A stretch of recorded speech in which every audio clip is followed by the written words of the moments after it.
Greetings, brothers and sisters from all over the world. We are happy to see you coming to see us. And today we are going to talk about the speech of the President of Rwanda, Paul Kagame, in the United Nations General Assembly. So Kagame spoke about a lot of things. The most statement that he said that touches us more as African is Africa must be represented. And Africa must unite and work together as one. We still have a long way to go. Africa urgently needs to be fully represented in bodies where decisions concerning our future are made. Just as urgently, Africa must be fully prepared to speak with one voice. The reason he's saying Africa must be represented is look at the United Nations Security Council. Africa is not represented. We only have temporary representatives. So there are a lot of things that he said. So what did Kagame say in the UNGA? Okay, so Kagame, he took us back to a time where we used to have COVID-19 as a world crisis. And he was like, okay, WHO has already stated that it's over, the world goes on. But we are not starting on a fair ground. And that is what I like the most, because he did not just jump into the problems that we have right now. Took us back. Why are we not on the same ground? One, because developing countries, you find that we have high borrowing problems, rates.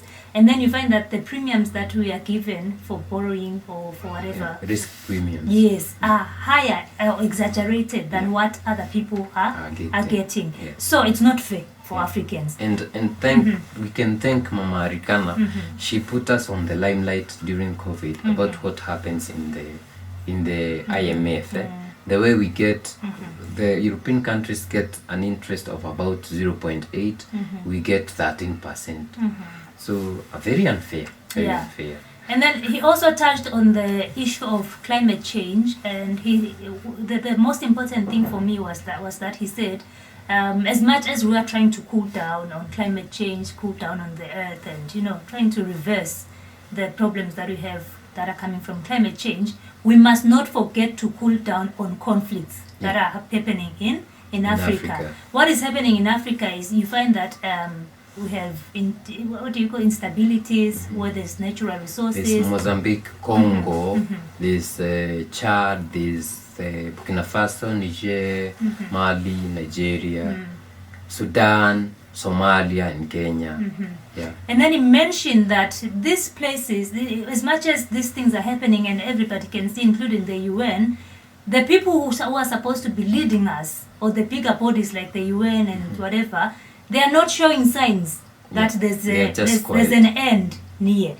So he was like, there's no hope from you guys. You are not giving us that hope that this thing is going to end soon. It seems like you're happy to see it continuously happening. On top of that, he talked about sending troops to those places. And he said, it doesn't matter the number of troops that you send, as long as we don't see the results that are geared towards benefiting the local, serving the people on the ground, and not some global few. Paying lip service to peace and getting lost in process and formalities only serves to confirm the selective attention of some in the international community.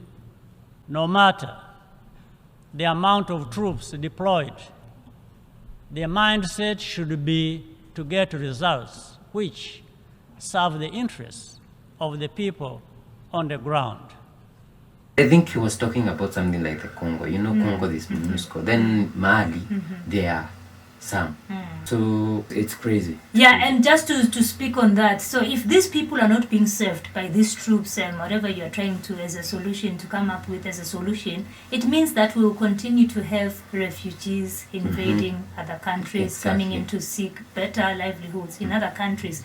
And Rwanda had a problem in some times back, and he was really much ready to say, despite what is happening, Rwanda is ready to take because of whatever the they Congo. experience. From the Congo. Yeah, so it is very unfortunate to see that we have a body that is supposed to be dealing with these issues, and for 78 years, this is the same topic every other year. Yeah, and looking at the Congo, the Congo and Rwanda have been having some fights because of the Congo says Rwanda is funding the M23, but Rwanda says no, we are not funding them. The problem is not between I and Tshisekedi, the president of DRC, but between the M23 and Tshisekedi, that the government of Congo, and even the former president of Kenya was given the task of talking to these guys.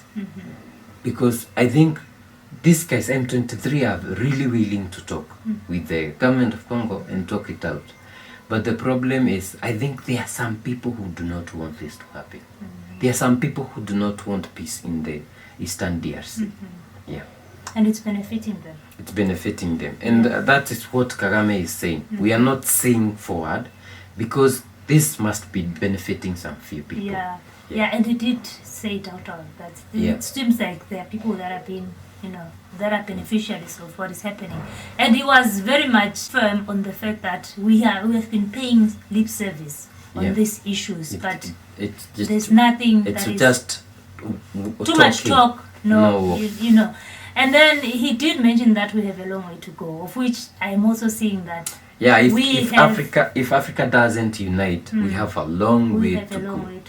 Because President Uhuru, the former president of Kenya, I think he tried, and we saw some light. But now saying that they are going to invade and all that, and we can see what happened in the Congo a few weeks ago, where the government of Congo killed a lot of protesters who are protesting against the presence of the UN mission. It doesn't. They are talking about M23 being the rebel group that is killing people, but in real sense, it's the government that is killing people. Guys, sometimes we get angry when we see these things happening in Africa. And then we have all these bodies that claim to be here to solve such issues.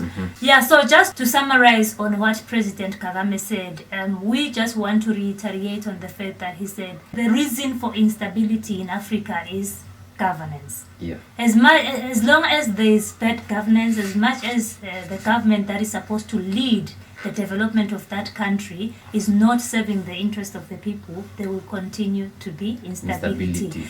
And then there's that instability also that is caused by external forces. But mainly let us focus on the instability that our own governments that we elect or claim to democratically elect are not doing whatever they vowed to do for the people. I think he was talking about the cases of Niger, yes, and BURKINAFASO in a like hidden manner. He doesn't want to say this is what is happening. But that is what happened. People don't have trust in this government, so they say, to hell with you. And we have seen a lot of international media reporting on how Kagame is a dictator. Is a dictator when I don't know what the situation really is when it comes to the people of Rwanda, how they feel about these statements, because I have not seen, unless, honestly, I have not seen them coming out to complain, to say this is a dictator, we want him out. But you can let us know if you're from Rwanda. So seeing external forces coming in and saying you're a dictator, and what we are seeing in Rwanda... Especially people from the UK. President Kagame said that he's going to run for a fourth term, and people are from the UK are talking about that in a very wrong way. Watch our next video for that. Yeah, and then you see development in the country, you see so much progress for Rwanda, and then you wonder, where is this thing coming from? So in conclusion, guys, we should remember that Africa needs to have a voice. That is what he said. One voice. We need to unite. Yes. So this was like a call for the UN for the AU to speak as one, to work to serve the people of Africa. To stand as one. When you say, if you're not, I don't feel good here, I don't feel welcome, I don't feel represented, I, as the AU, am leaving. One voice. Say, hey, don't leave, we are going to give you, And do you know what destroys the AU? the AU can come and say, we are not happy with this. Okay. And then, for example, I'm not saying he would do that. President Tinubu will say, I am okay with that. You know, so that is already... That is the disintegration. Yeah, that has already disintegrated the purpose of the being in one voice and unified. The unity, yes. Yeah, so guys, let us know what you think in the comment section. Don't forget to subscribe and like this video, and also share. Come on, share our channel so that we can get more likes. We are hoping to get to 1,000 in the next 2 days. We'll see you in the next one. Bye bye.